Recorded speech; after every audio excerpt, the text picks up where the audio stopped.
দ্বারা আমি ও আমার বাবা মেজর অবসরপ্রাপ্ত মোহাম্মদ আলমগীর যে কোনো মুহূর্তে খুন বা গুম হয়ে যেতে পারি বলে শঙ্কাবোধ করছি।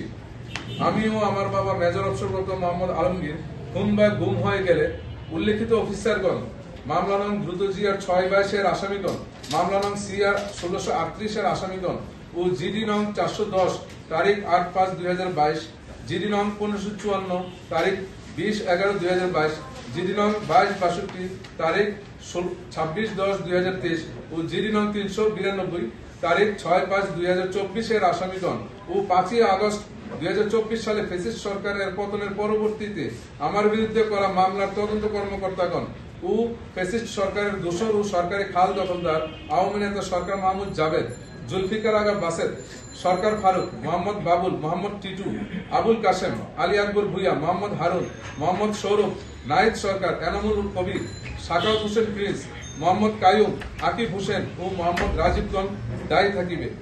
বৈষম্য বিরোধী ছাত্র আন্দোলনের ছাত্রদের উপর সশস্ত্র হামলাকারী ও ছাত্র হত্যাকারী আওয়ামী লীগ নেতা কাউন্সিলর জাভেদ ও তার দোসর সরকারি খাল দখলদারদের সাথে যোগ সাজস করে কুমিল্লা কোতোয়ালী থানার ওসি মহিনুল ইসলাম সুপরিকল্পিতভাবে ছাত্রলীগের কর্মীদের দিয়ে আমার বাড়িতে উক্ত ডাকাতের ঘটনা ঘটিয়েছে, যা গণ অভ্যুত্থানের মাধ্যমে পাওয়া আমাদের নতুন স্বাধীনতাকে আওয়ামী দোসরদের দ্বারা বৈষম্য বিরোধী আন্দোলনের পক্ষের শক্তিকে খোলা মজলিসে চপেটাঘাত করার শামিল। আমি মাননীয় প্রধান উপদেষ্টার কাছে উক্ত ঘটনার জন্য ন্যায় বিচার প্রার্থনা করছি। ইনকালাব জিন্দাবাদ। বৈষম্য বিরোধী আন্দোলনের টিম অভিযোগের অ্যাডমিন এন্ড ফাউন্ডার। আমি এলএলবি কমপ্লিট করেছি লিচনেটি ইউনিভার্সিটি ইউকে থেকে, অ্যান্ড এখন এলএলএম করছি বিইউপিতে। আন্দোলনের একজন সক্রিয় ভূমিকা রাখা সাধারণ স্টুডেন্ট। আমাদের একটা লিফলেট আছে, টিম অভিযোগ বাংলাদেশ। এই 5 তারিখের পর থেকে আমাদের কার্যক্রম এই লিফলেটের থ্রুতে হয়েছে। এই লিফলেটটা ভাইরাল, এটা হয়তো আপনারা দেখেও থাকতে পারেন, নাও দেখে থাকতে পারেন। এই লিফলেটের থ্রুতে আমরা যখন চাঁদাবাজি, সিন্ডিকেট এগুলোর বিরুদ্ধে যখন আমরা কাজ করা শুরু করি, যখন আইন শৃঙ্খলা বাহিনী 5 তারিখের পর টোটালি অচল, এই লিফলেট এর মাধ্যমে আমরা আইন শৃঙ্খলা বাহিনীকে সহায়তা করি এবং তারা ঠিকমতো কাজ করছে কিনা সেটা মনিটরিং করি। কোনো ফ্যাসিস্ট সরকারের কোনো আইন শৃঙ্খলা বাহিনী কেউ কোনো কারচুপি করছে কিনা, কোনো টাকা পয়সা নিয়ে কোনো মোটা অঙ্কের অর্থ লেনদেন করে কারো সাথে অন্য বিচার করছে কিনা সেগুলো আমরা মনিটরিং করি এবং ওসি যারা থানার পুলিশ, এসআই তাদেরকে সহযোগিতা করি। উনি একজন ভুক্তভোগী, এই লিফলেটের থ্রুতে উনি আমাদের সাথে যোগাযোগ করেছেন। এটাই আমাদের সাথে আমরা সেপ্টেম্বর থেকে আছে।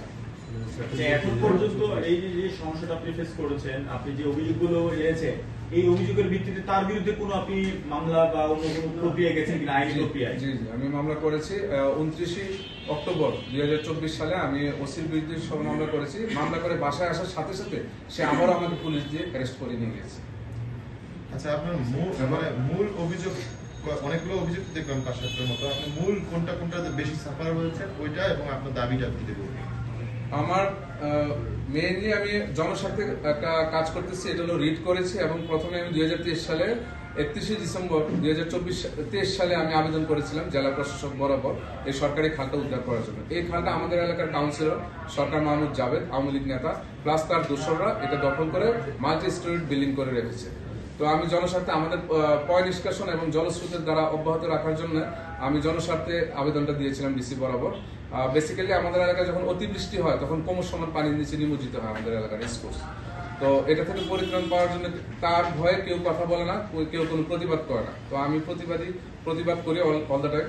তো আমি আবেদন দিয়েছি, আবেদনের প্রেক্ষিতে ডিসি সাহেব এসিল্যান্ডকে দিয়েছিল যে এটা তদন্ত করে ব্যবস্থা নেওয়ার জন্য। তো এসিল্যান্ড তদন্ত করে পেয়েছে প্রায় 16-17 জনের মতো একটা অবৈধ দখলদারদের তালিকা প্রণয়ন করে ডিসি সাহেবকে দিয়েছিল এটা ব্যবস্থা নেওয়ার জন্য। তো তৎকালীন আওয়ামী লীগ সরকারের সময় এটা আর করা হয় নাই। তো নতুন সরকারের নতুন ডিসি আসার পরে আমি আবার আরেকটা আবেদন দিয়েছিলাম।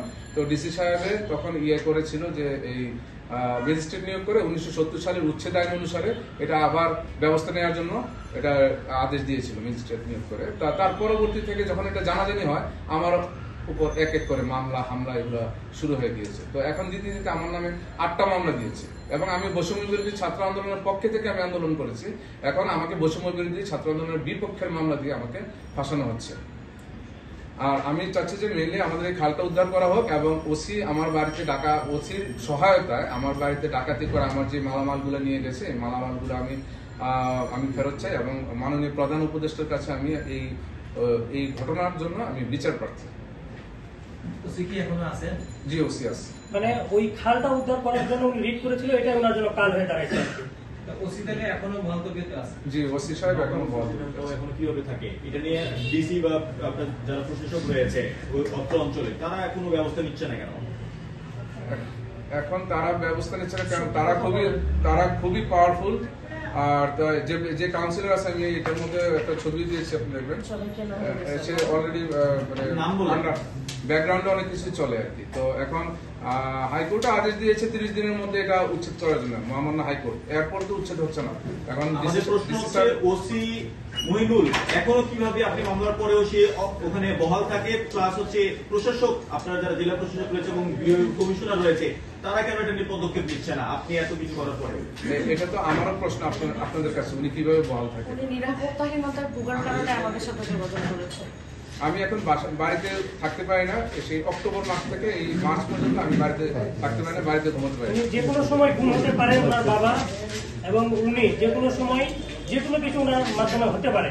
তো এই কারণে উনি আর কি নিরাপত্তাহীনতায় ভুগতেছে, উনি এবং ওনার বাবা দুজনে। আমাদের কাছে সেম একটা ভিকটিম আসছিল, আমরা 2টা দিন ডিলে করেছিলাম আমাদের কার্যক্রমের জন্য, তাকে মেরে ফেলা হয়েছে। ওটার ব্যাপারেও সব ইনফরমেশন আপনাদেরকে আমরা দিব সেটা পরে।